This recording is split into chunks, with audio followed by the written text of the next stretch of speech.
kayo dito sa Revelation. Tapusin na lang natin itong pinakahuling chapter ng Revelation. Sapagkat alam ko na kailangan malaman natin ito. Sapagkat ito ay salita ng Panginoon na inaakala ng iba na kung minsan iniiwasan nila ng Revelation kasi iba-iba yung kanilang pananaw. Alam niyo ba na ang Revelation na ito ay parang merong mga approaches. So, kayong tinatawag na interpretation. So, bago tayo basahin, bago natin talakayin yung Revelation 22, gusto ko lang munang sabihin na gano'n itong Revelation na ito. Yung para pang yung sa mga Christian parang yung Revelation, parang iniiwasan kasi mahirap raw, gano'n. So, kaya mahirap intindihin dahil sa maraming parang mga symbol, yung tinatawag na the beast, o kaya pa man doon. Pero yung hindi naman, kasi alam natin na ito sulat ng Panginoon na ito. Unang-una, pagpasahin natin sa Revelation, chapter 1, verse 1 hanggang 3. Makita natin kung ano ang dahilan kung bakit isinulat ito at kanino isinulat. Ito ay sinulat ni John sa mga iglesia. Ganun din si Apostol Pablo yung nagsumulat rin siya sa mga iglesia rin. O kaya meron siyang mga audience. Halimbawa, sulat niya sa mga taga-Galatian, sulat niya sa mga Roman. Ganito rin itong itong anong tawag dito, itong Revelation. It is also a letter. Kaya kung pag sinabing letter, siyempre, anuin mo yon. At hindi naman something to it is a letter. Kaya pag letter o kaya sulat, it must be read. Na kung baga literally, it must be read literally and also understood as literal. Literal ang parang kanyan. Of course, mayroong mga symbols, pero parang grammar rin ang pagbasa natin dito. Hindi ito isang tinatawag na genre, na kung halimbawa poetry, ganyan. O kaya yung prophecy. Sa bagay, prophecy, kailangan basahin mo rin yung literal eh. Kaya lang kung iba yung kanyang meaning. Parang kung basahin mo na grammatical, ganyan, di ba? Pagkatapos yung meaning ang kunin mo. So, tingnan natin yung sinabi niya po yung introduction ni John ito sa verse 1. Hanggang verse 3 ng chapter 1. Ito ang pahayag ni Jesus Cristo na ibinigay ng Diyos sa Kanya at Kanyang inihayag kay Juan na alipin niya sa pamamagitan ng anghel na Kanyang isinugo. Ang layunin ng pagpapahayag na ito ay ipakita sa mga alipin ng Diyos ang mga bagay na malapit ng maganap. Yan. So, pagkatapos sabitan niyo rito, sa verse 3, pinagtutuhanan ni Juan ang lahat ng kanyang nakita. Ito ang kanyang patutuo tungkol sa mensahe ng Diyos at sa katotohanan ng ipinahayag ni Jesucristo. So, pinagpalap ang bumabasa ng aklat na ito, ang mga nakikinig sa propesya nito, at ang tumutupad sa nakasulat dito, sapagkat malapit na itong maganap. Okay, so kumbaga, parang sulat ito, there is nothing mystical. Pero kaya nga sinabi ko na meron parang approaches ng kanilang pag-interpret at kanilang pagbasa. Merong tinatawag na preterist, merong idealist, merong historicist, tsaka pa yung isa pa, pero meron tinatawag na futurist. At dito ako yung tinatawag na futurist na interpretation o kaya approach dito sa aklat na ito ay literal. At saka, of course, literal na kumbaga na merong mga symbolical na makikita naman natin. Kaya nga kumbaga na pag meron akong nabasa na malinaw, sinasabi ko na kumbaga nabasa na natin, wala nang dapat pang i-explain, di ba? Parang gano'n yun. Kasi literal na, you must understand literally. Of course, kung kumbaga na grammatically, if you know your English, kasi English halimbawa, ang binabasa natin, then basahin mo sa English, understand sa pamagitan ng English grammar. Gano'n yun. And then sabi niya rito ay it is future na magaganap. Sabi ni Juan, na sinabi ng Diyos kay Yesu Cristo na sinabi naman niya kay John at kay John sa pamagitan ng angel, ganyan yan. At kay John kung baga siya ang sumulat nito. Okay. So yun. So marami na tayong nabasa yung chapter, ang inanol lang naman natin parang chapter 20, yung anong tawag doon, yung tribulation.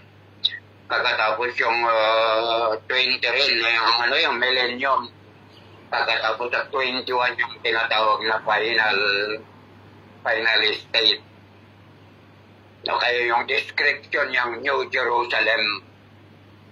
At dahil futurist ang approach ko rito, kung ano yung nakasulat doon, katulad limbawa yung sukat-sukat, naniniwala talaga ako na gano'n ang sukat.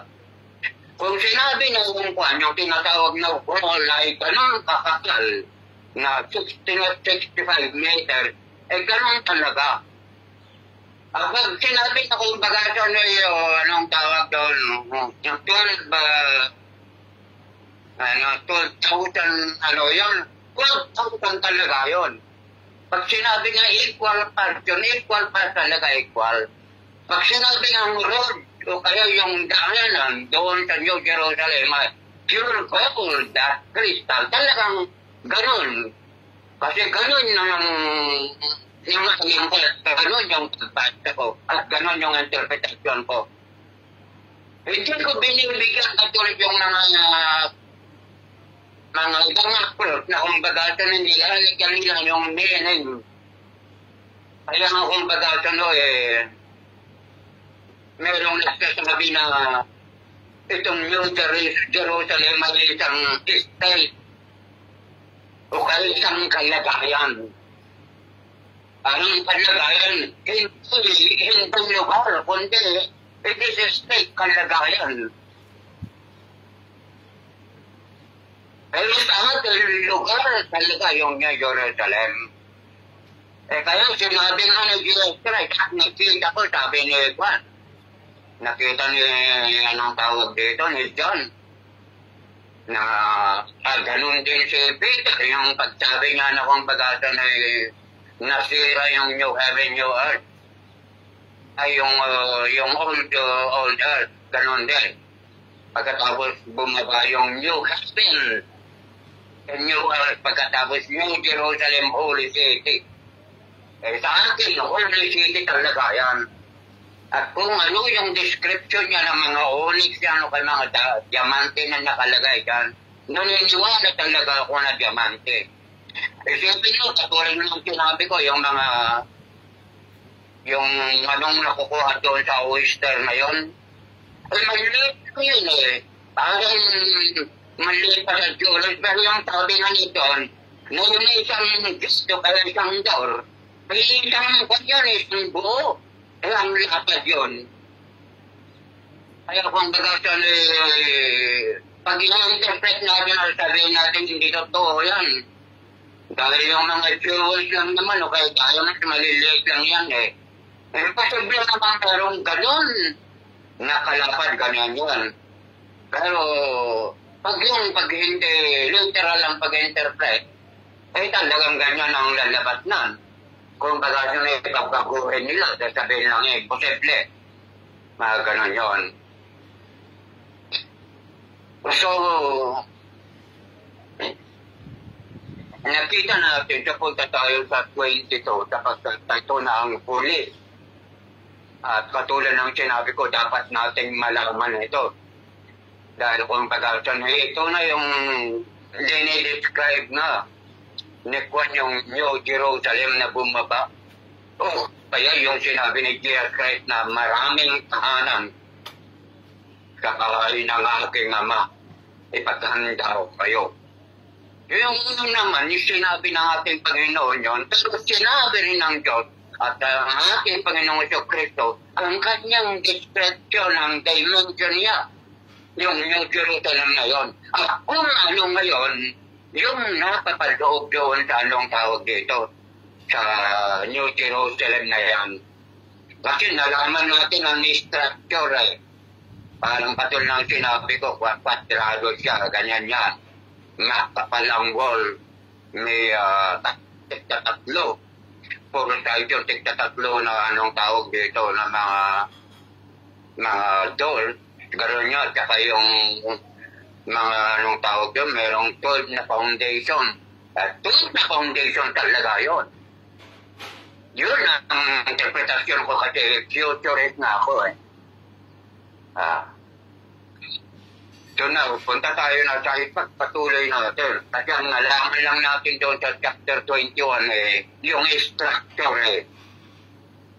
Pero merong sinabi doon sa verse 4 yata ang 21 na kung pag-atuloy, doon ay walang all our tears will be wiped out. Sabi niya, gano'n, our pain, wala na. Yun lang ang sinabi doon sa what? At saka doon sa structure. Pero punta tayo dito sa Revelation chapter 22. Manalangin muna tayo, Lord, maraming salamat. Alam namin, Panginoon, na ito'y revelation mo and you want it, Lord, na malaman rin namin. At maraming salamat, Panginoon, sapagkat reveal mo, pinahayag mo. At ang layunin mo, katulad sinabi yung para sa mga alipin ng ating Panginoon sa Kristo, that means sa amin na inyong servant, sa amin na sumampalataya sa iyo, sa amin na itinuring mong anak, at sa amin na itinuring mong co-inheritor.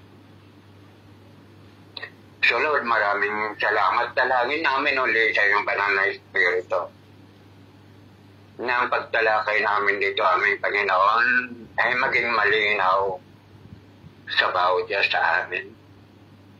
Buksan mo ang aming pangunawa. Buksan mo rin ang aming mga puso upang tanggapin ang iyong salita na pinahayag ni Juan sa bawat isa sa amin.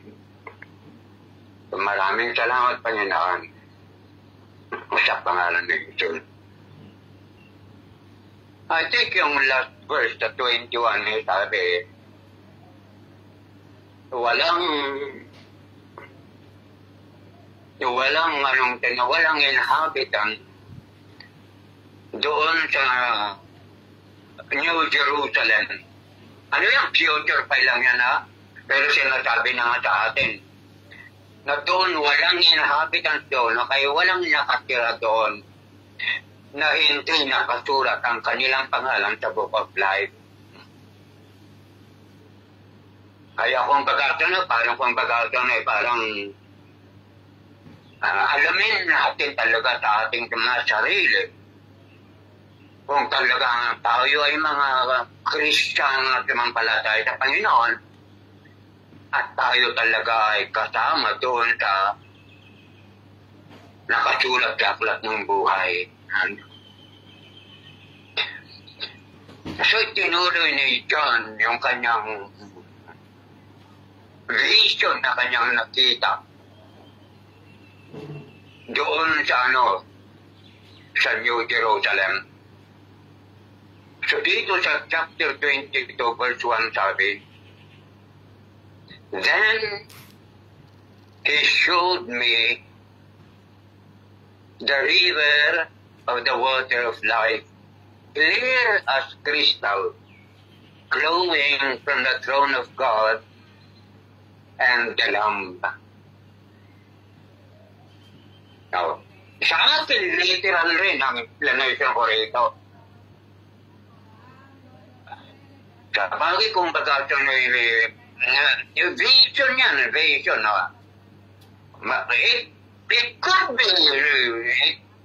it could be kung baga maaring hindi literal. Nag-tray yan. I mean, water yan. Pero sabi rito, water of life At sasabihin natin, paano maging literal yung water of life? Meron pang water of life. Pero kung baga water of life na ang sinabi, river at saka river. So sabi, doon sa kwan na yun, doon sa nakita pa rin ni John yung tinatawag na, Then he showed me the river of the water of life, as clear as crystal flowing from the throne of God, the Lamb.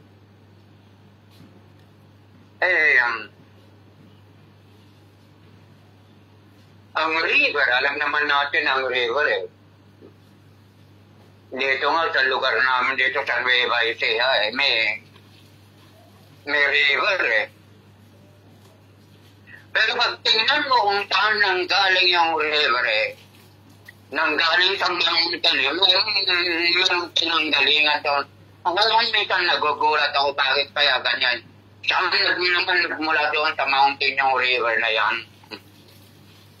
So anyway, ang river natin sa dito sa mundo, ang mundo kasi yung bininiscribe na italangit ay may sa New Jerusalem Sa mundo, ang pinagmula ng kwan dyan ay mountain kay merong spring dyan.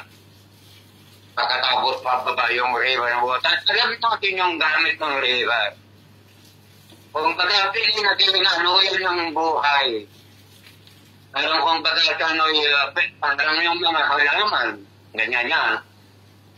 Kumukuha sila ng tubig doon sa kwan. Kung lalo kaya ang sinasabi na yung mga halaman na natanim doon sa gilid ng river, talagang sila sila kung baga nasa salon na to, they are healthy. O kaya talagang green sila.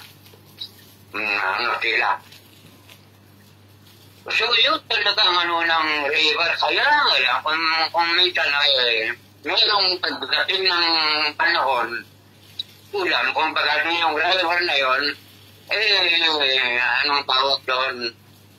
Ma-adulterate. Malalagyan ng mga tawag dito? Yung mga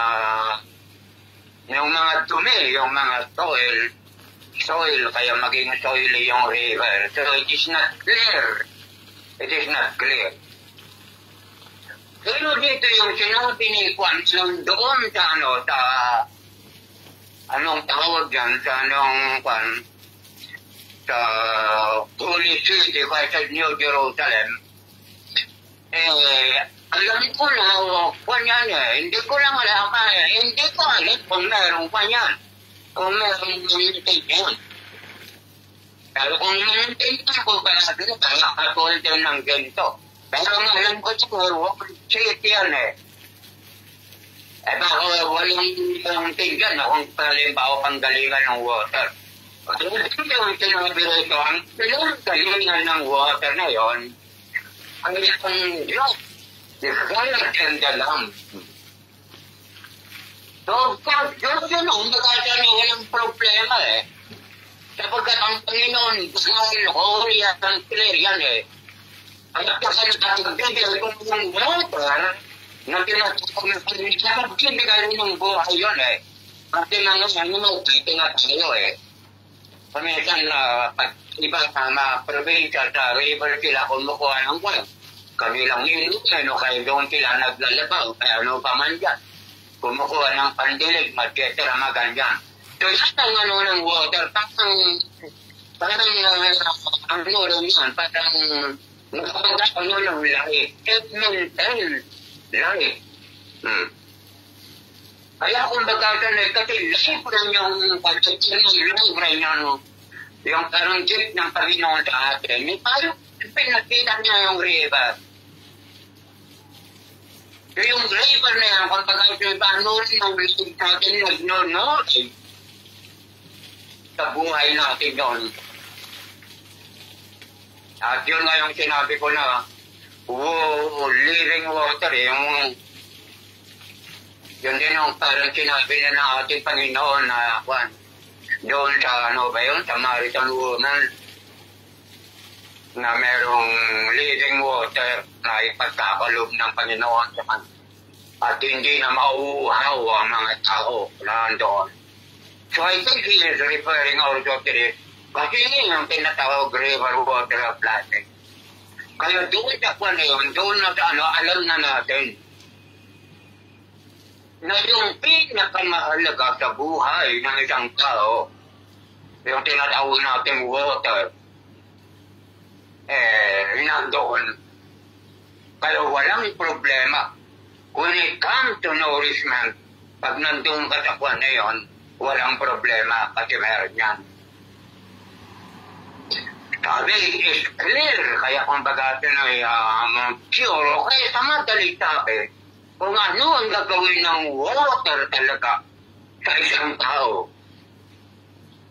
ay ito rin yung gagawin ng living water na nakita ni John Donne.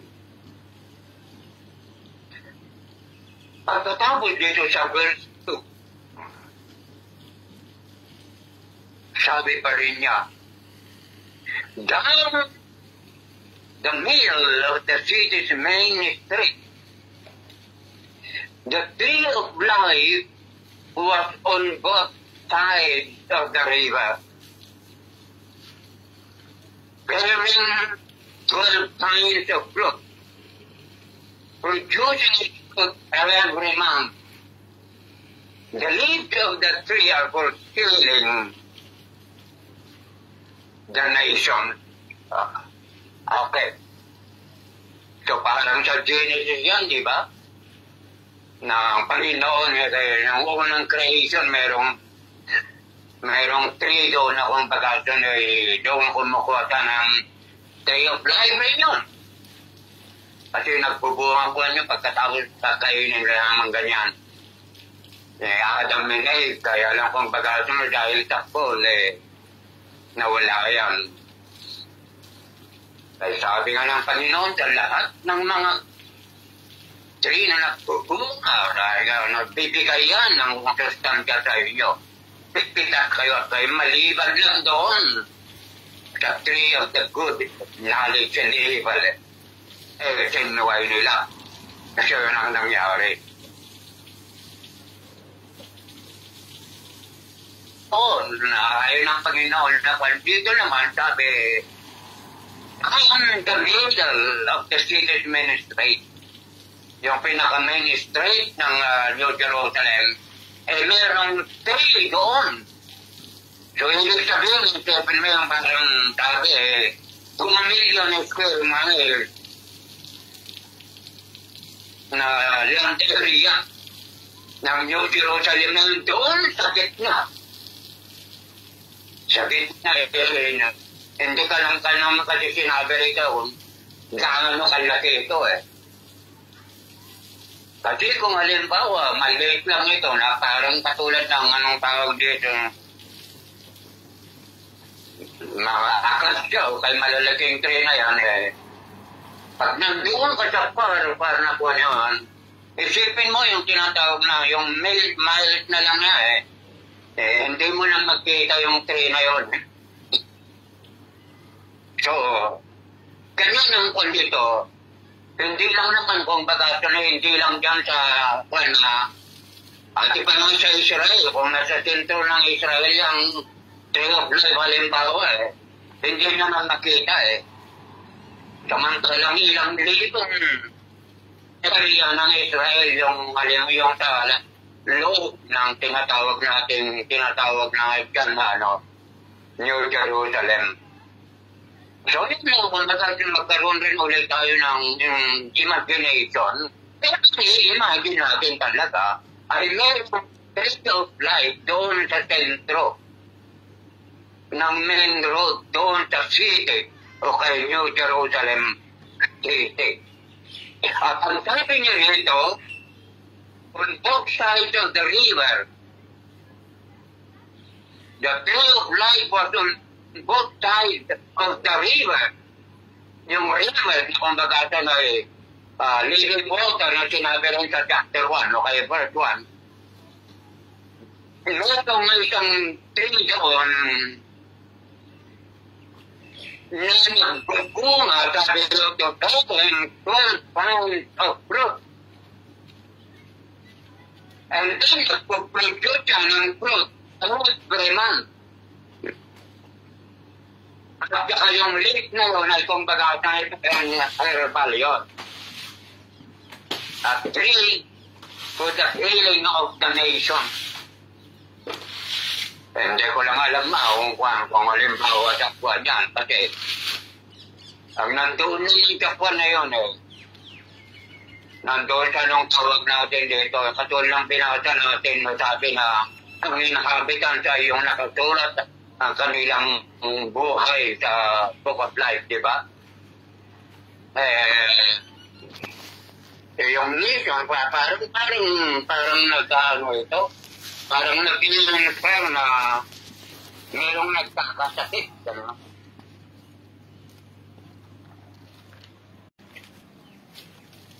Pero ito, kung bagasang parang ito kung bagasang yung anong tawag dito? Yung katulad ng sinabi ko kanina, yung pinaka-primera na kailangan ng tao sa buhay, turbit at pagpapagpahin, Hindi ito parang inaano rin ang ating Panginoon dito na doon sa na yun, hindi problema yung pagkain. Sabi pa, kung bakit walang pan dito, walang manok, walang alungan dyan.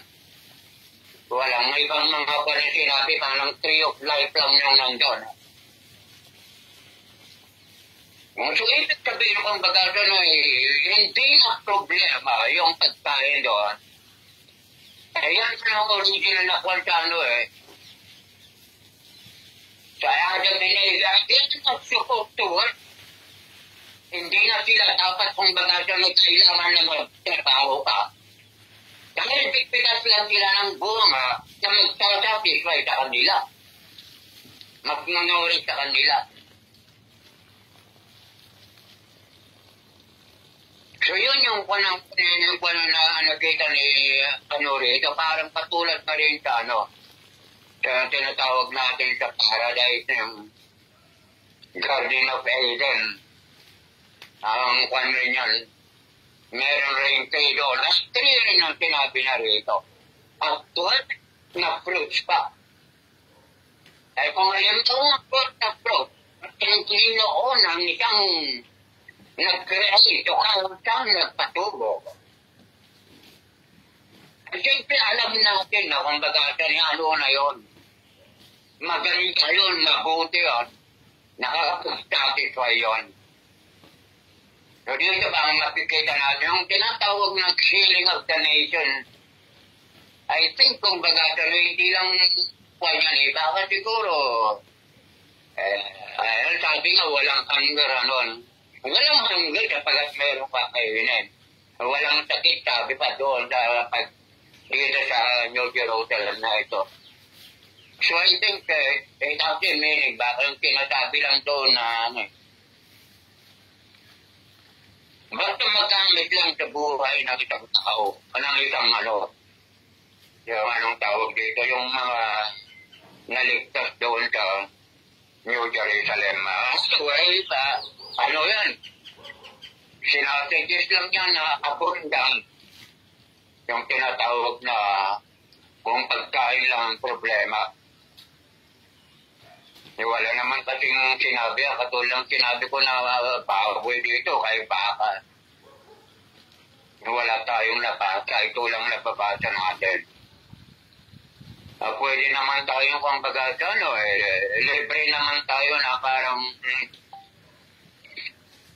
mag-presume na merong mga kuha na yun, pero hindi naman kasi nakasulat Okay, at isa pang inaantaw rito na meron palang kainan. Merong kainan sa bagay. Meron sa Pulog Dalam, meron ng kainan doon sa Pulog Dalam. Ay, walang basta yun, kung baga sinigal ng suggestion yan. So nakita natin na sa loob ng kwan na yun, ay merong tree at saka merong river na very clear na river at pagkatapos tree naman na kung baga na ay makapag-produce ng fruit at merong leaves na para sa healing I don't know sinabing healing. Pero hindi naman siguro ko niya kasi sabi nga walang magkakasabay. Maybe there's another meaning yan sa healing na yan. So, no, sa verse 3, mapapansin pa rin natin yung parang dinidescribe niya kung anong doon. Anong uri ng buhay doon ng mga inhabitants doon. So, sa verse 3, and there will no longer be any curse. Para kasi kung baga nung nagkaroon ng fall yung si Adam at saka si Eve, na-curse yung pati lang na-curse. Pati plants na-curse. Ano nga curse? Pati mga animal siguro doon, kung baga they were also curse na. Lahat na na-curse na. Halit na, pahalagay sana, iba na. At pati buhay, na-curse rin. At kung baga, curse naman kung yan ang death ay parang curse yan Ngayon yung sinabi na ni Juan dito, walang curse doon. So, kung baga ito, ng curse na kwan, ang blessing, magkakilay pa kwan niya, kapaligtaran niya. There is no curse. At ang kapaligtar ng curse ay blessing. Blessing. Abundant life. Satisfaction, o ganun yun. Wala ng curse. Pagkatapos sabi niya, wala na rin and there will no longer be any curse. And then the throne of God and the Lamb will be in the city, and his servants will worship him.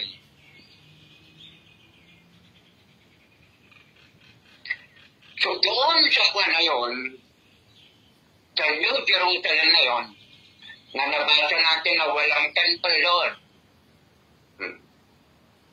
At walang kumbaga sa Nekwan kasi walang gabi. Sapagkat ang nililap pa yung radiance ng glory ng ating Panginoon. At kasi kumbaga sa Nekwan, doon merong prayer. Ay, kung sa prayer, the revelation.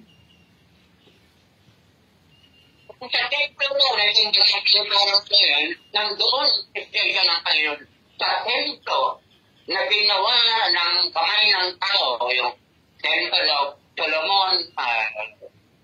Pagkatapos ano pa yung temple na ginawa na Jerubabel?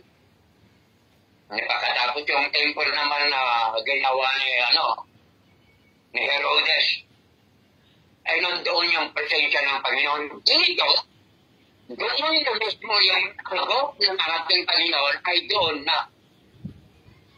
Yung lugar ng Panginoon ay doon sa New Jerusalem. Nandoon siya. Kaya the throne of God and the Lamb will be in the city. Kabalang si Apostle John kasi nagsasalita dito ng kananong tawag dito, future Kaya will be in the city yung sabi. So pagdating yung panahon na yun, yung trono ng Panginoon at saka yung Kristo, of course, dahil lang yun, nandoon. At sabi, ayun kung tayo kasama doon sa New Jerusalem na yun, okay, mapupunta doon bilang inahabitan, i-worship natin ang Panginoon. All His servants will worship Him. Okay, so nakita natin na wala namang curse. Buhay na lahat ng mga tao. Natural sapagkat nandun ang ating Panginoon. Ang kanyang trono ay nandun. So tayo na lahat sapagkat walang curse, we can worship Him. Dahil nandun magiging natural, magiging joyful ang pag-worship natin sa Kanya. Siyempre, wala nang sakit, wala nang magsasabi na, hindi ako pwede kasi ganito. Wala nang pain na kumbaga ito na mag-hamper ng pag-worship natin sa Kanya. Wala nang kumbaga yun, wala nang boredom, wala nang yun. Kasi curse nga, wala nang curse. That is why we have all the time to worship the Lord joyfully. At kung talagang talagang siyempre sa puso paglingkod natin sa akin. At isang ibig sabihin ito na ang Diyos ay kasama natin. Imagine that. Anyway, pagka na tayo sa verse 4, tingnan natin kasi sabi, ang throne ng Panginoon nandoon, at ang Panginoon mismo ang Diyos at saka yung Lamb nandoon, we will be worshiping Him. Tingnan natin dito. So sabi nito sa verse 4, they will sing His praise and His name will be written, or their name will be on their forehead.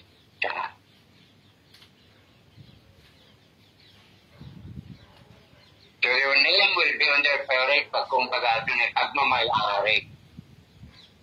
So God owns us.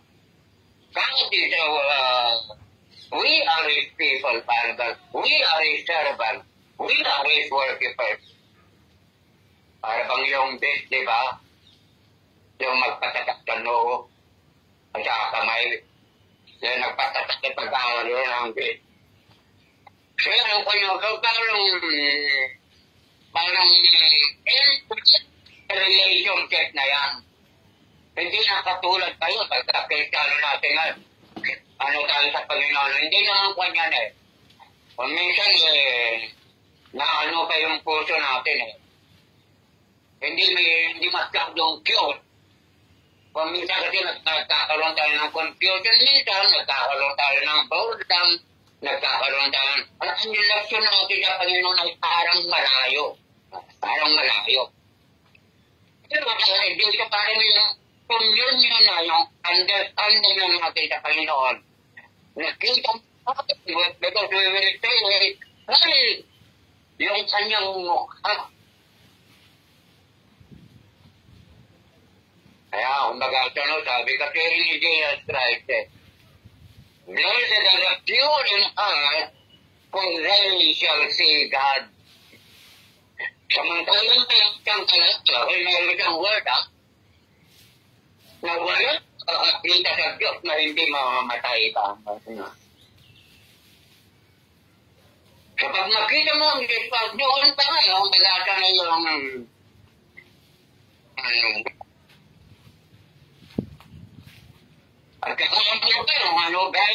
pagkakaroon pa rin po natin noon. Pagkakaroon, parang gathering, parang beres, talaga tayo na kuhan sa Panginoon, Kaya katulad nga yung halimbawa, presensya ng wala ng Panginoon, mamamatay ka na di ka ganyan sa mga high priest.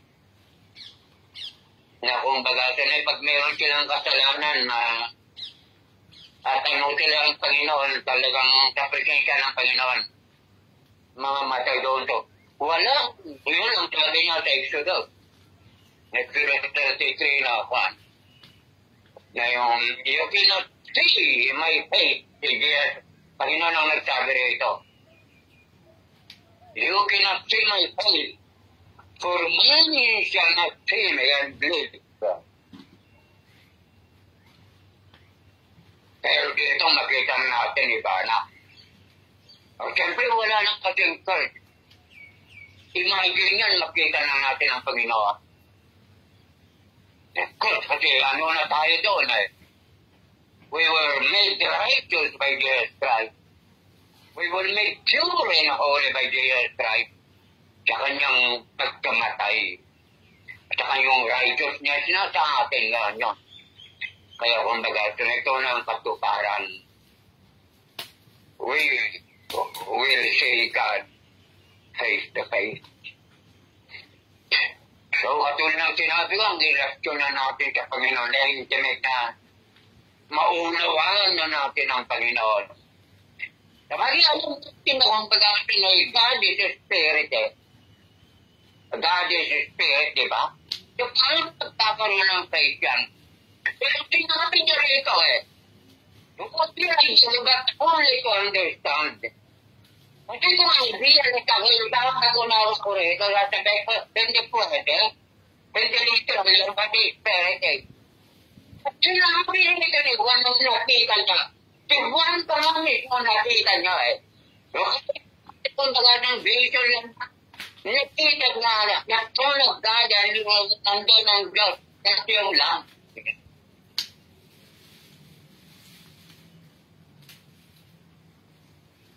Ngayon, inaano lang natin na kung baga, magiging ano natin, magiging kalagayan natin. Ano kung baga, katulad yung pinadapat hindi tayo mag-discourage kahit anong persecution. Sabagat ano ba yung tulad na ito yung sinulak? Nung pinagpulaitan yung mga persecutors ng Roman, ang sigurang pa rito kung bagay na isang sa Patmos, pinagsatrabaho yan sa Mayde. Si John during that time, he was persecuted. Kaya kung yung persecution, sambaho pa yung tao Pero iba't pinamuhay o kasi nasaktan pagkatapos ang mga kwan parang trial sa kanila persecution So ito kung pagkasunod tulad para yung mga persecuted ay nalaman nila yung maging una pala yung kanilang pagtitay. Siyempre, nakikita natin dito sa akitang tawto, maunawaan niya, kaya sabi niya sa Roman, I consider that person suffering yung suffering mo, kung suffering ng mga Christian, dahil yung suffering na, kasi panahon rin yung kwan yung mga kwan na na-persecute yung Christian, hindi lang mga Roman, kundi itong mga, lalo na sa mga Hudyo. At sinabi niyang suffering yun. Para sa kanya pa, kung bagang kalyalo yun, kayo makita naman natin kung paano siya nag-suffer. Basahin mo lang yung 2 Corinthians chapter 11. 2 Corinthians chapter 11 yan. Kung paano nag-suffer siya. Apostle Paul daw na siya yung Christian na nauna. They all suffer din dahil na master sila. Ngayon sabi ko Pastor Pablo, I can say that for any. They have friends of holy calling. With that very way that we're very good. Kung ito na natin sabi ko kung pagkakatilin ang kakalang wala. Niyak na yung tumbang, yung klase, yung magpatanggap, yung pamilya nakita natin na may pagkakayam o kaya na makakamit natin. Ayun sinabi ko na ito ang bagasyon ng sulat ito para malaman ng mga tao, mga Kristiyano na nagpapaldakyaw. Ang sabi nila, katulad ng sinabi ni Apostol Pablo, imagine that you will see God, the only God, the powerful God, yung creator ng God, magiging mo Father mo pa siya, magiging kasama mo siya, magiging mo siya ng pagkituhay, magiging perfect cooking mo din also. At kami tayo dito sa kwan naman, diba, hindi ba glorious?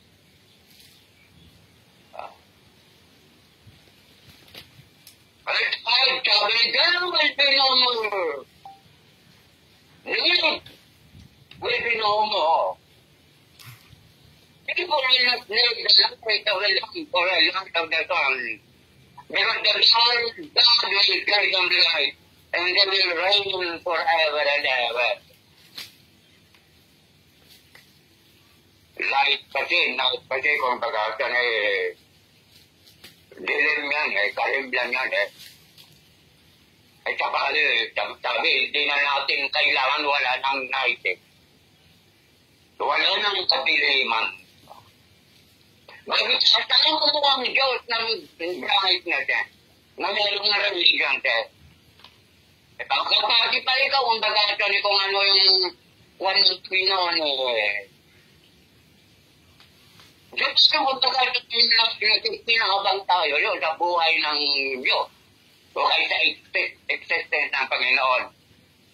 Ibig siya noon magiging ilaw natin. Hindi na natin kailangan na magtindi o kaya yung mga artificial na temporary na nakwan, mga bumbilya. Doon sa kwan na yun, doon sa lugar na yun, sa New Jerusalem na yun. Kung baga na yung absent, so kayo pag walang night, walang darkness. So there is no longer darkness. Kung hindi na ikilala ang interpretasyon mo rin, sabihin mo, lang ang pagkanya. Pero sa akin, literal lang interpretation ko niya. Ang sinabing dalawang pinagay, dalawang pinagay.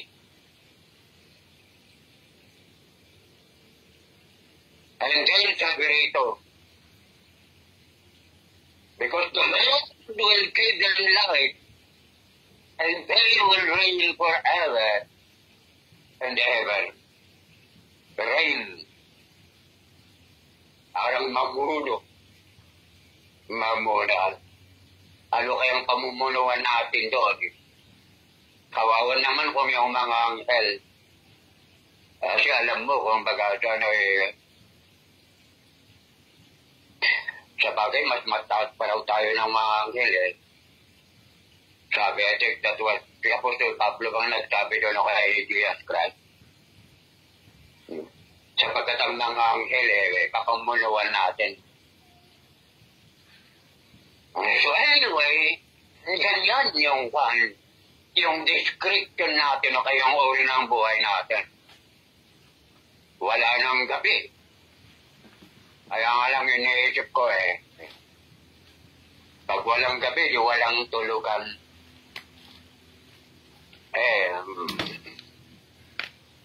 Siyempre unawain natin, halo nga tayo. Glorified body tayo immortal na no decay.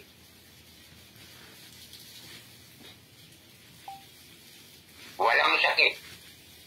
Walang kaya ka lang naman kung baga ito na matulog Para kung baga ito na para hindi babagsak ang health mo, di ba? Dito ko na. Walang sakit. So why do you need that? Kailangan rin have time to sleep. Parang ganun yun. Kaya yun ang dahilan kung bakit sinasabing there will be no more night. No more darkness. Because God shall quiet will reign forever. So sa verse 6 at saka 7, paano yan? Ano na, kung baga hindi na description doon sa kwan na yun. Nang tawag natin doon, kundi parang conclusion na ito. Ika-conclude na nila yung from Genesis hanggang Revelation. At conclusion rin yung tinatawag na ano bang dapat gawin na ng mga tao. Parang kung baga parang final na revelation na sabi nga doon sa binasa natin na kung ano makalat. Ang nagbabasa, nakikinig at tumutupad sa mga salitang ito na isinulat ni John. So, then he said to me, "These words are faithful and true. The Lord, the God of the Spirit of the prophets, has sent his angel to show his servant, your servant, that must not take place." So itong sinabi niya dito sa verse 6 na ito, then he said to me, sinong nagsabi? I believe that it is Jesus Christ. Sabi niya, ang mga salitang ito, ay ito ko, they are faithful and true.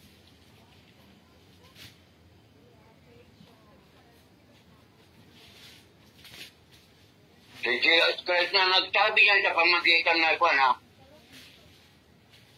kaya yung nakasabi natin dito, yung tinawag na we will reign with God and Christ whatsoever. Magkatapos lang ng tayo na katana kayo. Magkatapos mayroong kayong razor of life. Magkatapos yung tayo na pa natin na verse 4 na wala nang gabi. Sa verse 3, makikita natin siya ng face to face. I-worship natin siya ng freely and joyfully. Ganyan yan. Sa Christ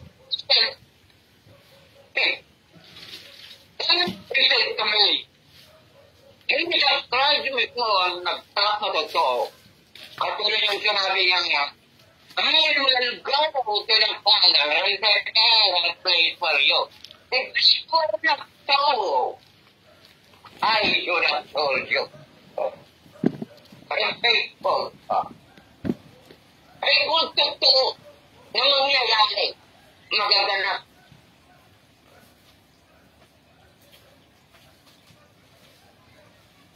So ano pa bang kung natin dito yung sinabi na rito? Ayan, sabihin na, literal pa yan.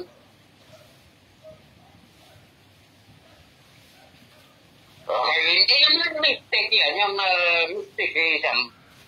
Hindi fantasya.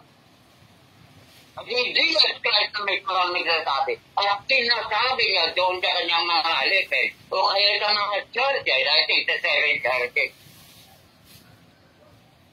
Nasa tracing that. At dito makita natin na hindi sinungaling. At saka kung prophecy na yun, na-reveal na, yun na eternal revelation. I saw New Jerusalem. Ano yung nasa Jerusalem, ano ang sukat, ano ang ganyan? Ang ganyan na-reveal na. Ang pagkatapos sabi ni Jesus Christ, these words are faithful and true. The Lord God is the Spirit of the prophets that has sent his angel to show his servants what must soon take place. And then sabi niya, look, I am coming soon. Blessed is the one who keeps the word of the prophecy of this book. Parang sinabi ko na po, parang closing remark na ito lang. Maliming kong pag-auto ni, hindi ko nga alam kung Martin Luther yata, kasi niya parang, katulad ng James, parang pani isinangtabi nila. Itong revelation, matagal pa ito nang napano natin. Pero, puri ng Panginoon, sapagkat yung mga early church fathers natin na nag-canonize ng book na naging 66 kasama ito. So, mas importante naman ito. It is the word of God. Sabi niya, look, I am coming soon. Blessed is the one who keeps the words of the prophecy of this book. Ito kung baga na-inspire dito. Inano pa ng mga propeta noong panahon. Pinamano ko na si Jesus. At ganun, pagkatapos pinangako rin ni Jesus na siya'y maling babalik. Sinabi yan, sapagkat dyan ang sumusulat dito. Hindi naman mukha niya, no. Supunta tayo sa verse 8. Ay, come. Nakita naman.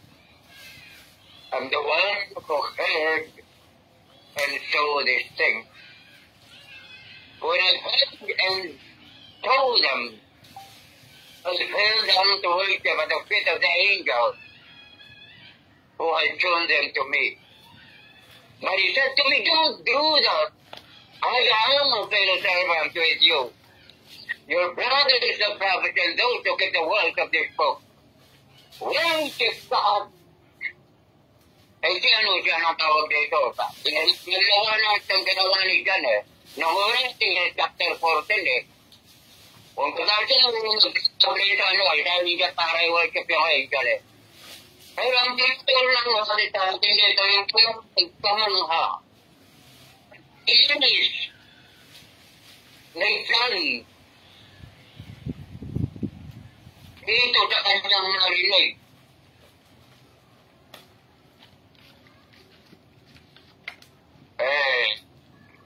Kapag siya sa angel. Kapag yung angel yung nagturo, kaya nagpakita sa kanya. May iwan ko parang ano siguro. Parang isa mo kaya ano man yan, yung nakita niyang pangitaway na ganyan niya. Baka alam niya rin siguro na yun ang kanyang pupuntahan. So sabi ng angel, huwag kung i-worship, do not worship, huwag mo akong tambahin. Pakiulat ko rin kayo Mga servant din, mga propeta, mga servant din tayo lahat na Panginoon. Ang dapat na i-worship mo ay ang Diyos. Ganyan. Kaya mali yung mga sinasabi ng mga angel worship na yan, wala. Sumasamba sa mga Diyos-Diyosan. Ay na sumasamba sa hindi Diyos. Katulad nga kung baga ito na yung mga ang tawag dito, mga Roman Catholic din. Alam ko yung mga Roman Catholic yung parang tamaan dito. Kasi sila ang kwan eh. Hindi nila ginagawa at kinokta pa ditong revelation na ito eh. Nagkaroon pa sila ng tradition na kung ano, sinama pa nila sa aklat na. So hindi lang raw kung baga na hindi raw Biblia ang dapat na maging authority natin sa salita ng Panginoon. Kundi yung salitaling lahi. Dahil tradition. Dahil yung tradition naman yun, kung baga hindi naman makadyos ang nagumpisahan. Katulang veneration ng Martin. Veneration ng tawag dito si Mary. Hindi ba galing sa mga Roman yan? Kaya nga Roman Catholic eh. Yan. Pero dito nakita natin na ako na. Talagang wala dapat na i-worship natin. Kundi ang Diyos. Ito lang kikuan ba? Pinuring na nag-Diyos kikuan. Yung anghel. Pero sabi na anghel, hindi. Ganon din si Silas at saka si Pablo, no? Kung magkakasunay dahil sa nakita nila, mabuti at kamangamangha na ginawa nila Apostol Pablo sa kanilang harapan. Inakala na nilang sila ay Diyos ay Jupiter. Ano kayong isa? Yan, so yun ang sabi niya sa verse 9.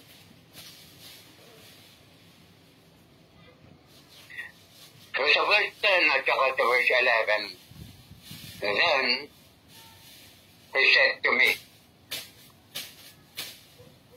sa 9 yun, sinabi na po yung angel eh.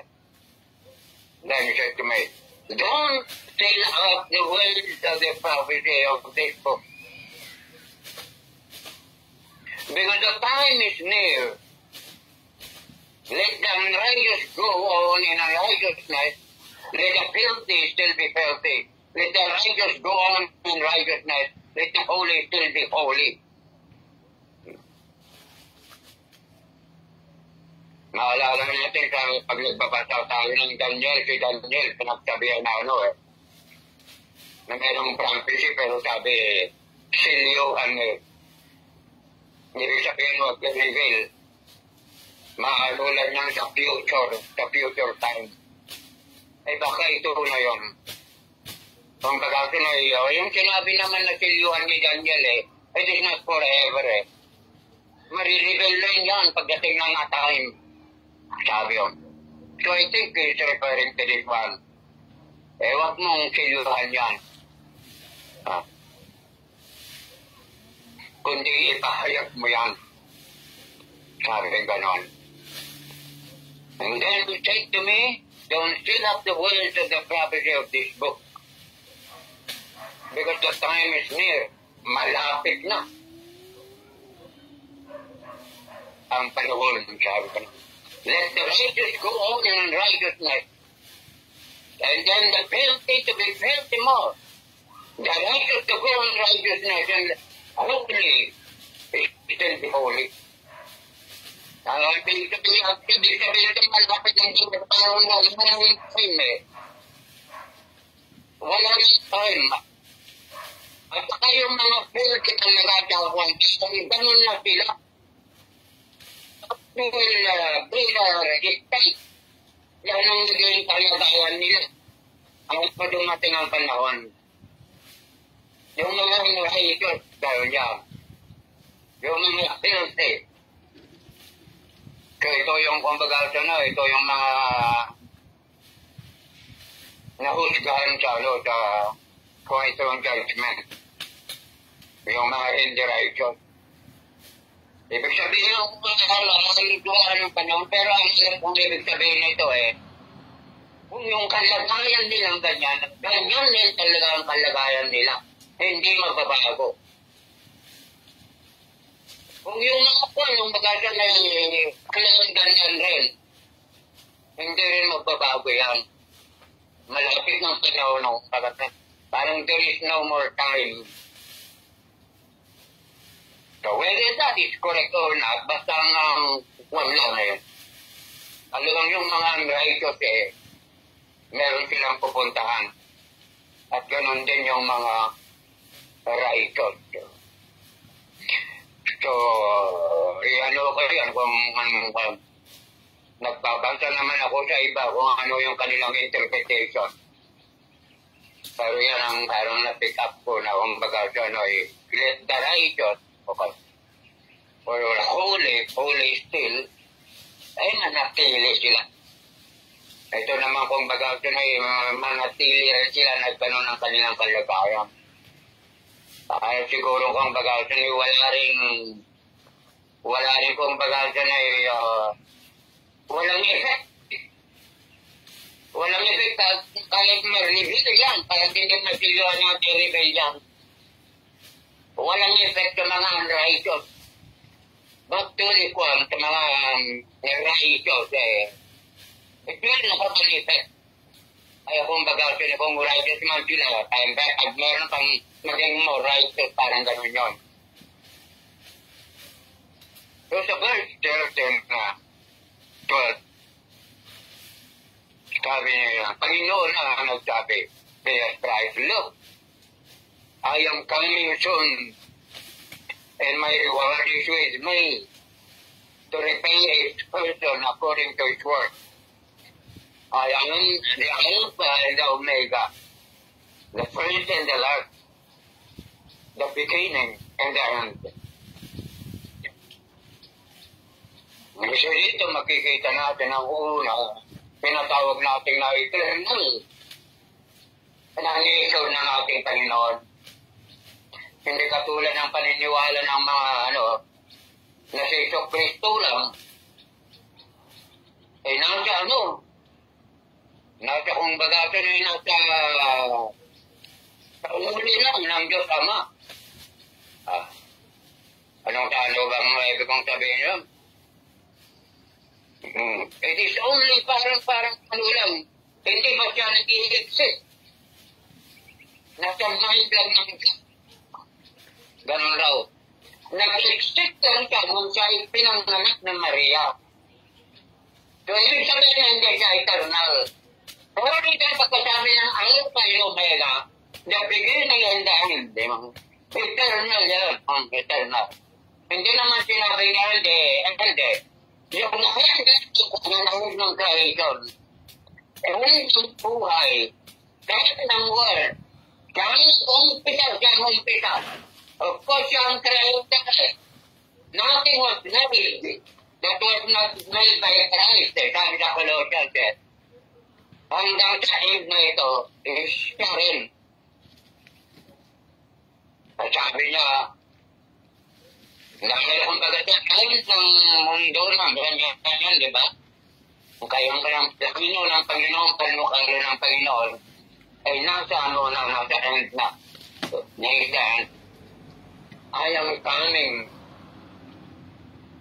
Sabi ng Panginoon, mayroon akong reward na ibibigay sa mga tao. O kaya sa mga anak ng Diyos, sa mga sumampalataya, according to His work. Sa bagay dito, isa lang dito yung isang pinagkunan ng mga zero niyan sa line. Pati kasi doon sa anong tawag doon, yung Bible ni Jesus Christ. Yung binagyan niya ng paparihas na kapital pagkatapos. Paparihas ba? At paparihas. Sabihin natin 10, 5 at saka 2. Di ba? Sinabi ng isa, ito, ginamit ko, ganito ang bunga. Ganito ang kita. Yung isa naman ito, ginamit ko ito ang bunga. Sabi niya, come and hear it. You will be a leader of 10 cities, sabi pang ganon. Ganon yun. Ibig sabihin, yung pangalawa naman, na binigyan niya ng kukunting responsibility, kukunting rin yung kanyang it is not big at sa una. Kung baga sa limit po niya na kunting to responsibility, parang gano'n yun Pero yung isa na nagpagwala na isa, nagpaparusahan siya. Pagkata Parang doon nila nakuha na doon na po sa langit, ano? So, kaya dito sa pupuntahan ng mga Kristiyano, eh, merong tinatawag na reward. Eh, merong pa. Kaya katulad yung mga anuhan, di ba? Sabagay ang Panginoon naman, hindi sa ano kaya lang kung merong mga tinatawag na mga credit grabber, yung credit grabber. Eh, kung halimbawa, iba naman ang nagsimula sa gabay na yan, pagkatapos kung ang Panginoon ang dapat may bigay ay yung merong credit doon ay yung anong tawag dito, yung nagsimula. Basta ibig kong sabihin, walang ano. Eh, katulad sa akin meron kang minister doon sa Bagyo na tinawag ko lang yung isang lumaki rin na bilanggo na dati estudyante ko na marunong Kaya sabi ko, sayang lang natutunan nito. Tinawag ko siya, Leka, mag-umpisa tayo ng church.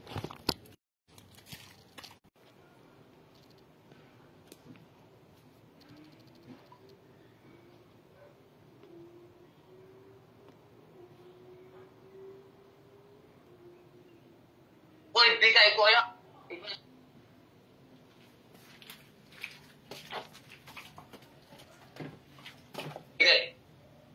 Yung susunod niya, kung bagasan na meron ng umupa sa konting space ng 2,000 dentist tayo, parang kung bagasan niya, ano lang. So parang naging 8,000 lang. But anyway, kung bagasan ang libo rin nung naano ko doon. Nung nag-umpisa na kami ngayon, ay siyempre, siya na ang nagpapastor. Kaya ang problema ang ministry ko sa Muntinlupa, kaya lagi akong nandoon. Hindi na ako napupunta doon. Pagkatapos, ilang taon, ay, hinahawakan niya. Anong pagkatapos,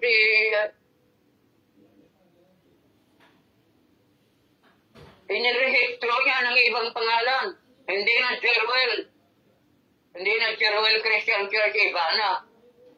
At siya na kung bagay na siya ng counter, parang gano'n yun Tuminsan, pinapaatin niya rin ako. Umaatin din ako, nag-i-speaker rin ako doon. Kaya lang, palagi na kung bagay sa halimbawa sa anong tawag dito. Pagka, anniversary hindi mabanggit yung pangalan ko Kaya siya na lang yung sabi pa kung bagay wala na siya, dahil busy siya doon sa gano'n yun. Kaya ako na lang yung ganito, parang gano'n yan. Pero, sino ba yung doon? Siya ba o yung nag-umpisa? Sa bagay ako, hindi ko naman, hindi ko yung sarili At sabi nito, kung taga-katulog,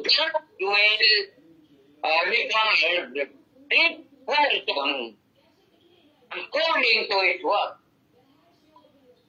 Kaya tayo kunjitan kung bagal sa malaligtas rin tayo katulad yung sabi na Apostol Pablo Ngayong work na kung matuloy malaligtas ka, pero wala kayong sigurong reward. Parang gano'n yung sabi na Apostol Pablo sa Corinthians, di ba? Kaya naman tamad-tamad na lang ng Christian na tamad-tamad dyan, wala namang ginagawa. Walang karilit na kung bagal sa para ng Panginoon. Para sa kanyang reward. Gano'n yun. So tayo, kung pagkasi Panginoon na, binigyan na nga tayo ng trabaho Di ba sabi niya, masterpiece tayo ng Panginoon. At meron siyang pinaghanda sa atin na bawat isa. Bakit siguro yan kung magampanan natin yun ng maayos. At magampanan ko ng mga ayos. At siyempre, siguro tayo ng reward. Pero kung sakali merong dyan na natunog yung kanyang mga gawa, sabi niya Pablo, ligtas rin. Siya, pero walang siyang reward. So, ganun yun kaya makita natin dito na kung bagalsa walang yung mga nagsisipag Mga Kristiyano na kung baga ni kumikilos at saka gumagawa. Yan yung tinatawag na credit na kung baga na yung i-consider ng Panginoon mo.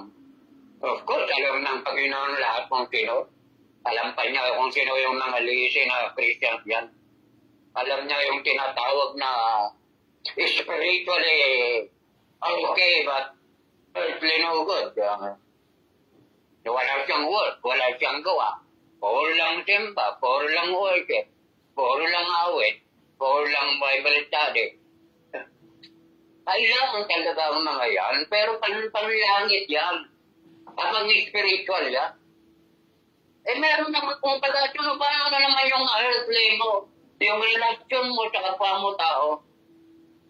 Of course, tumulong ka rin, gumawa ka rin para sa kanilang pagkinabangan, mangaral ka rin, gano'n, etc. ganyan yan. Kung hindi ka man mangaral, nagbigay ka.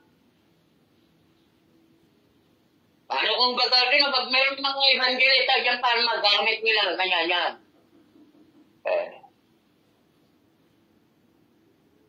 Kasi yung bagay na sabi rito, nakita natin dito, look, I am coming soon in my word is with me to repay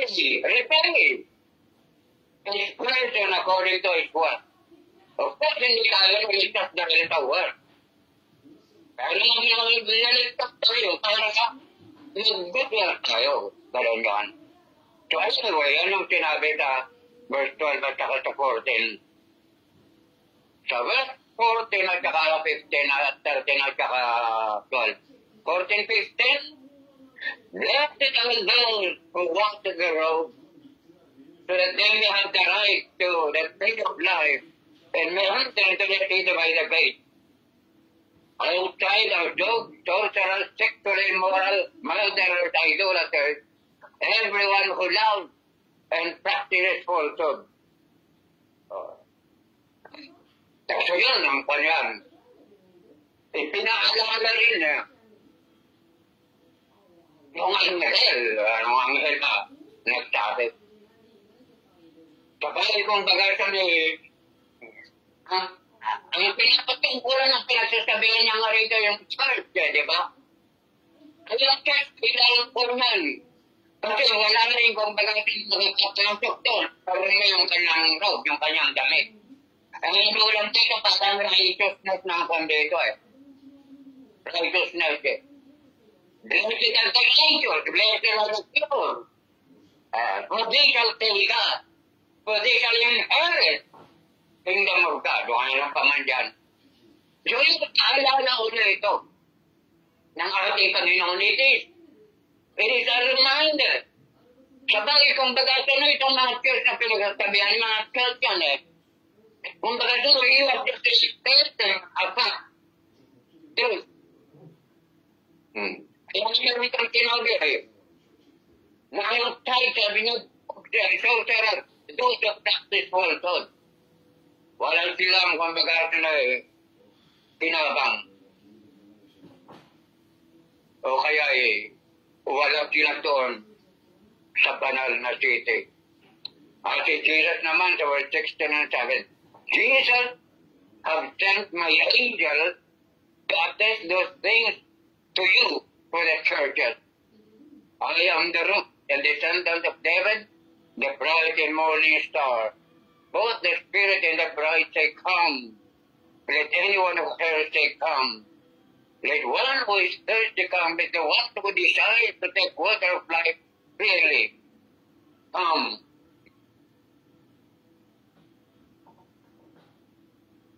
So, ang Panginoon na, ang pag-asano, He is the one inviting. Pinakilala na talaga na siya, si Kristo, ni-descendant, ang root niya si David. The descendant of David. Kasi yun yung kung baga na parang kino-confirm niya yung Isaiah.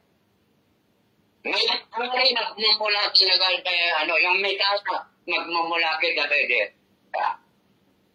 Pagkatapos yung sabi niyang bright and morning star, ang bata na walang pagdududa, walang confusion, Talagang siya at siya, kitang-kita.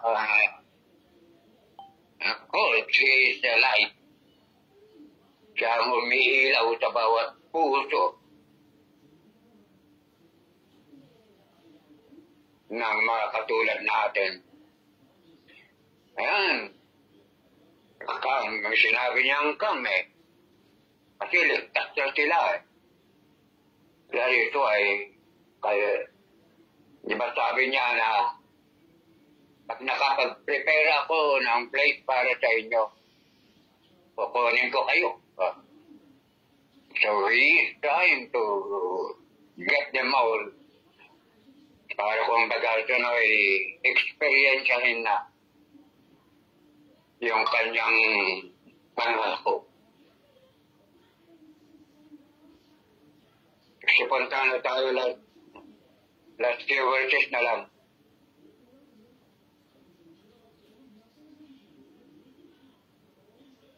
I testify to everyone who hears the words of the prophecy of this book. If anyone adds to them, God will outbring the plans that are written in this book. If anyone takes away from the words of the book of this prophecy, God will take away share in the tree of life in the holy city, which are written about in this book. So, meron naman dito parang kumbaga na siyang Panginoon na mismo na nagsasabi na I testify. It is the angel. Na kung sino ang makikinig ka mga salita ang propesya na nasaad dito sa aklat na ito.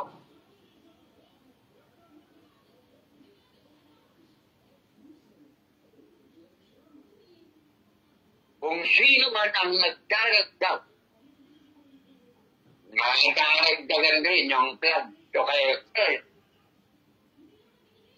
na nakasulat sa aklat na ito. Ay kung sino man ang kumbaga na magbabawas ng pagpitsaya na nakasaad dito, mawawalan ka ng bahagi sa pangako na tree of life doon sa banal na city na nakasulat rin sa aklat na ito. Of course, kung sino ba yung hindi kwan dyan? Mayroon kasi mga kwan, mayroon tinatawag natin, kaya hindi makitig yun. Patuloy sinabi ko mga Katolik, kaya. So, kayo itong mga kulto, mga satanismo na kung baga nag-ano rin sila ng Diyos. Pag-isumable kung baga no, kung totoo sana sila meron silang time. Doon sa tinatawag na tree of life, o kayo doon sa Holy City. Pero hindi nga, dahil kung baga dinagdagan nila. Inadulterate nila. Pag sinabing dinagdagan, merong mali na kanilang dinagdag. Kailangan natin maling interpretasyon. Pag binawas naman, kung talagang yung totoo, parang hindi lang hindi yun ang kanilang sinabi, hindi yun ang kanilang itinuro. Nagturo sila ng iba kaysa doon sa kwasyon sinabi parang pagbawa. Doon meron doon na hindi nila kung baga na ibinahagi. O kaya hindi nila pinapaliwalaan. O kaya hindi nila itinuturo. Pag nagdagdag ka naman, yung katotohanan na yun, ilang adulterate mo, dinadagdagan mo ng sarili mong interpretasyon, ganyan o kaganyan yan.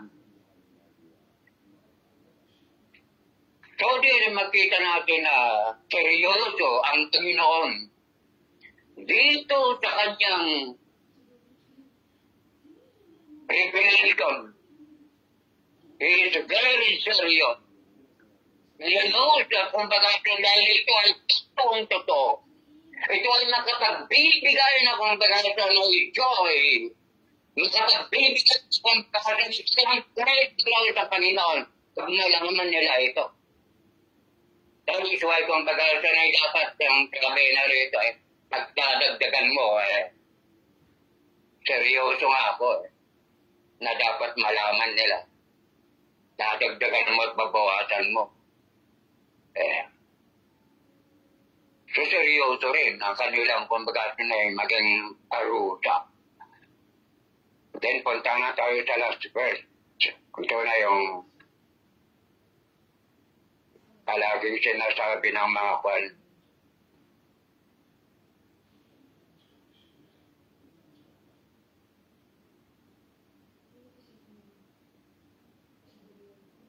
Hanggang yung last verse.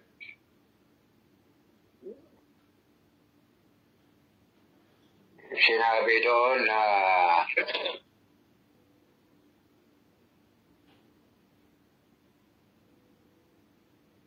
the great he who testifies to this thing says surely, I am coming quickly.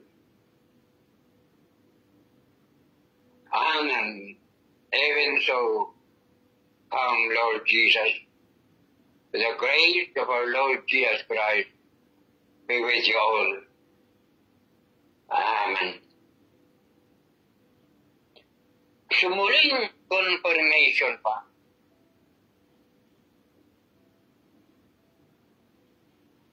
Siya na nagtitestify dito sa kwan na ito, which means Jesus Christ. Siya rin ang nagsabi, surely, I am coming quickly. Quickly, kumbaga, ang isang kwan yun parang suddenly. Surely, I am coming suddenly. Kaya lang kumbaga, noon pa yan, 12th century yan, 2,000 years mahigit na. Pero, huwag tayong tumulad doon sa mga tao kapandahunan ni Pedro. Siya lang takang nagsangkot ng Panginoon, hindi ba sinabi yan doon ngayon, namamatay na yung mga naman yung parang dahil. Magagali po yun. Pero,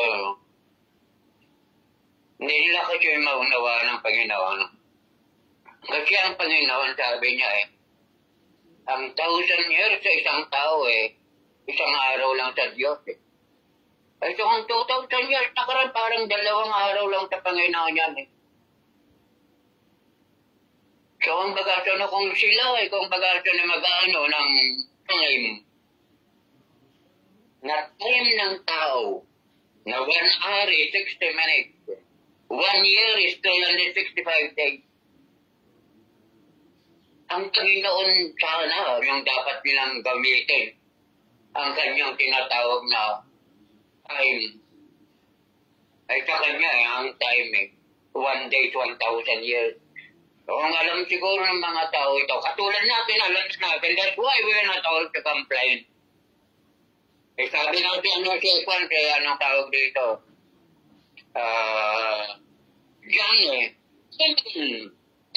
Katanto, Lord, kaya lang, kumain natin ka ng Panginoon, sabi niya gano'n. Sa bagay, namatay na siya. Magalatan ni Kanyang. Siya, nung bagasyon nagwakas itong panatan. Magkatapos sabi niya, the grace of the Lord be with you all. Be with you all yung mga bumabasa na tayo. Binigyan pa tayo ng Panginoon ng Juan Tumahin nyo na uwa. Tinatawag na biyaya ng Panginoon, diba?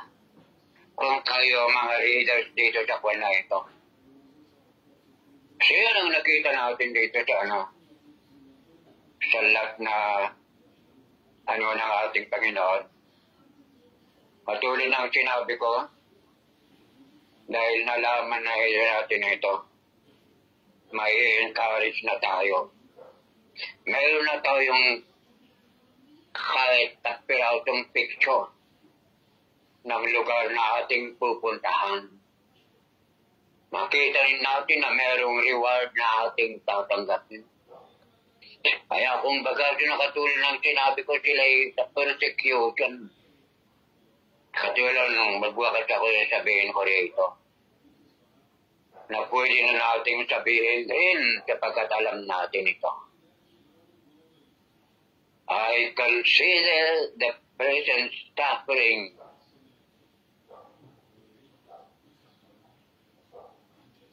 are not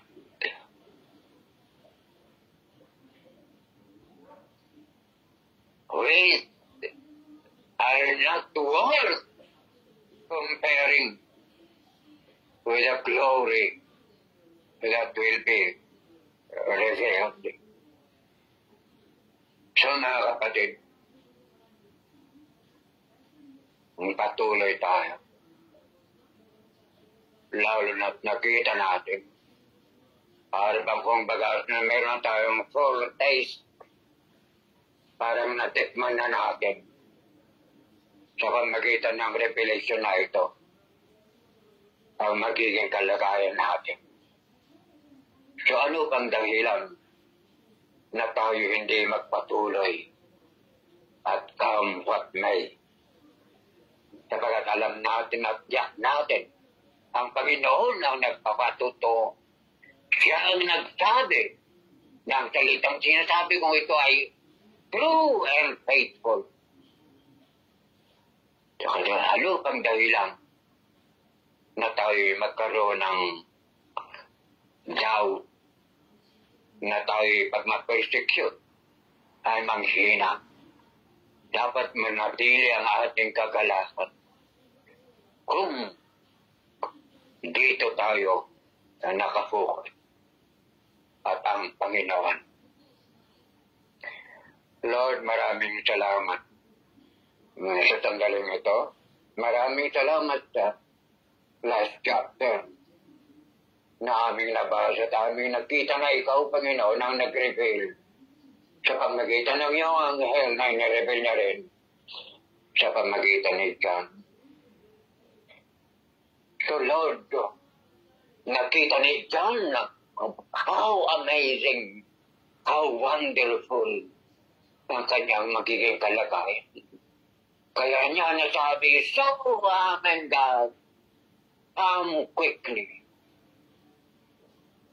Ay maging ganun rin sana ang bawat niya sa amin. Habang hinihintay ka namin, Panginoon, nawa ang revelasyong ito ang siyang isa na makapagbigay sa amin ng pag-asa at lakas na magpatuloy sa buhay na nais mo sa bawat isa amin. Maraming salamat, Panginoon, sa pangalan ni Jesus. Amen.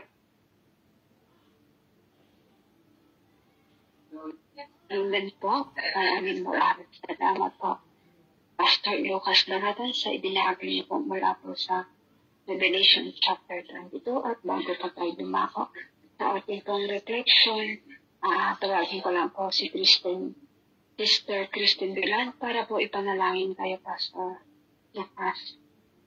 Christine? Amen, kapatid. Amen. Hallelujah.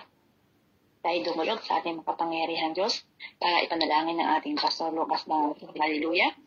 O makapangyarihan namin banal na Diyos, magkilo sa lahat. Diyos na manunubos, Diyos ng pag-ibig, kapayapaan, Diyos ng katarong, magkalawalhati, ang Panginoon at kabanal. Hallelujah, ikaw aming pinapupuri ng sinasambra, dinadakil na Lord God. Patuloy po ako, Panginoon, na lumalapit sa inyong paanan, humihingi ng kapatawaran. Lord God, bago po ako lumapit, Lord God, ay at ipanalangin ng aming Pastor Lucas ng Lord God. Ako po, Panginoon, ay nagpapakababa sa inyong tarapan, Lord God. At ito, Panginoon, humihingi ng kapatawaran sa aking karumihan, sa aking mga